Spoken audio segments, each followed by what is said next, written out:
I wanted to chat just a moment because I had a great conversation with my mom today about, I don't talk a lot about my family because my family and I, there's a lot of ups and downs. They are difficult people to be with. And I know that I'm no damn cakewalk when it comes to family interactions, but the last 6 months with my family has been pretty tumultuous. And I don't want to go into some details about it because they're not here to defend themselves. But I will say this, that it has been incredibly difficult. I've gotten some great material out of it. I will say that. That's the nice part about it. But money has always been a point of contention with my family. And we cannot jump over that hurdle no matter how hard we try. So my mom called me, who I have a pretty good relationship with, and said, "Are you working this hard and not making any money?" And I said, "No, Mom, I'm working this hard and I'm losing money. The margins are so slim. There are times where if I don't have my girlfriend, I don't have my daughter, and I'm on the road by myself, hey man, sometimes if it's a long drive and it's 15 hours, we don't need to stop and get a hotel. We'll drive for 7 hours. We'll wait until we get tired. We pull off to the rest stop. We go ahead. We crash for a couple of hours. We get back up. We stop at a Quick Trip. We get a couple of cups of coffee. We throw an energy bar in us, and we make the rest of the drive. No needing to stop at a Marriott Bonvoy because I got to save the extra $150 because if I spend the $150, that means I only made $275 on this trip. So margins are thin. There's no money. Fine. But it's great. I'd rather be broke being a comic than be making money. I had a corporate job. I did corporate radio. I was a morning drive guy. I was an afternoon drive guy on radio in a big market. I don't ever want to go back to that ever again. I never want to step foot in another studio outside of being interviewed. I don't ever want to have a job like that again. I love the freedom of this. It's hard and it sucks.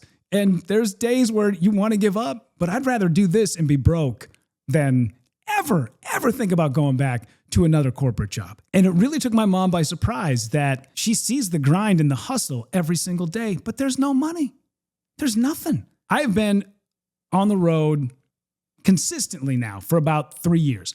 I think in that 3 years, I have taken off a total of maybe 6 to 7 weekends that I've just taken off. There's times where a gig gets canceled or something comes up, but very seldom. I think out of a 52-week year, I'm probably on the road for at least 45 of those.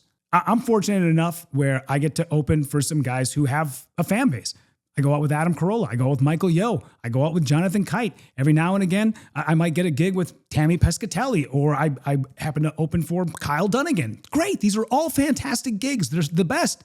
And because they have a built-in fan base, you can sell a little bit of merch, you can make a little bit of money. But as a feature, you go out, you do 20 to 25 minutes, you get paid $100, $125, $150, maybe if you're lucky, for that one particular show. If you headline that show and you do 45 and all those shows are sold out, you times that by 4, your feature makes anywhere between $450 to maybe $600 on the weekend. You walk out of there with 7, 8 grand, 10 grand in your pocket, maybe even 15, depending on who you are.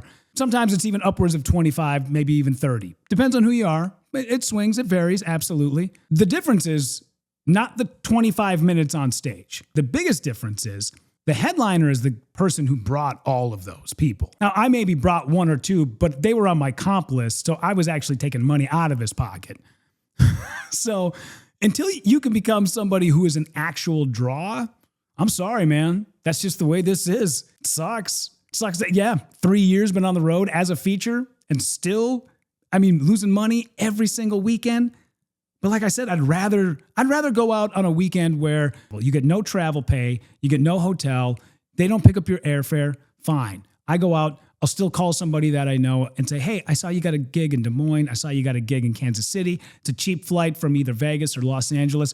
You mind if I open? Don't worry about it. I'll pick up my own airfare. You might break even for the weekend. And there's a lot of times where somebody goes, hey man, you want to get a bite to eat? Nah, I got to work this afternoon. You ain't got to work. You just ain't got the money for it.